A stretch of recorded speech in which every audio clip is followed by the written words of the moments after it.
বাবা বলো। আসসালামু আলাইকুম বাবা। ওয়ালাইকুম আসসালাম। এই যে ফুল কাটার কারণ কি, ফুলগুলো কাটা দিলেন হাতে যে? ফুল কাটলাম ওই যে একটা মহিলা গাছের উপর দিয়ে এই ফুলটা পড়ে গেছে, মানে যাতায়াতে ধরছে। বাবা একটা প্রশ্ন করতে চাইছি বাবা। কি প্রশ্ন? এই এই পৃথিবীর বুকে এই দুনিয়ার ভিতরে অর্থ সম্পদ যারা নাকি জমা করব, হ্যাঁ, এরা নাকি জাহান্নামে হবে। শোনো, তোমার দেখাই, এই যে তোমার শরীর, এই যে গাম ছোঁয়ায় পড়ছে, এই যে তুমি যে টাকা উপার্জন করো লাগছে, যে কাজ করো, এটা সৎ না অসৎ? না বাবা, যে যে শরীরের গামাও নিঃসন্দেহে কৃষি কাজ করা অবশ্যই সতের কাজ বাবা। ওই তো, তাহলে তুমি সৎ পথে টাকা কামাই করতে চাও, বা এই যে পেঁপে খেতে কাজ করতে চাও, হ্যাঁ, এইটা তোমার সৎ। কিন্তু অসৎ পথে টাকা কামাই করে টাকার পাহাড় করছে, মানুষের ঠকাইয়া দান দক্ষিণা করে না, দান দক্ষিণা করে না, বা মানুষের পাশে খরচ করে না, কি অবশ্যই ওটা জাহান্নাম। জাহান্নাম হইল মনের অশান্তি, মনের অশান্তি জাহান্নাম। জাহান্নাম।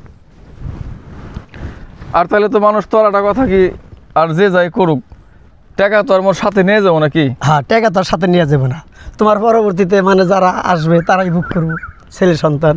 তাহলে বোঝা যায় যে সৎ পথে থাকা যদি আর টাকা উপার্জন করি, এবং কি এই মানুষের মাঝে খরচ করি, হ্যাঁ হ্যাঁ, তো অবশিষ্ট টাকা যদি থেকে যায়, আমার পরবর্তী যারা আসবো এরা ভোগ করবো। ভোগ করবো, এই তো।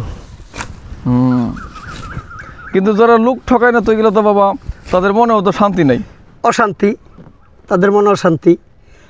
তবে টাকা কামাই করতেছে, নিয়ম হইল খরচ করো, মানুষের বিলাই দাও, দান দক্ষিণা করো, এটা গেল নিয়ম। আমি কিছুই করলাম না, দান দক্ষিণা করলাম না, টাকার পাহাড় করলাম, ওটা হইলো আর অশান্তি।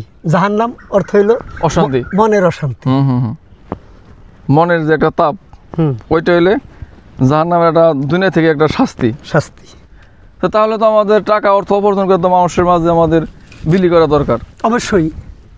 যাদের ঘর নাই, বাড়ি না, তাদের। হ্যাঁ হ্যাঁ বাবা সেদিন একটা কথা শুনছি, এক সাধকের বাণী, কলির যুগে নাকি টাকার সাথে অন্ন দেওয়া নাকি ভালো, খুব মানে খানা খাইতে দেওয়া।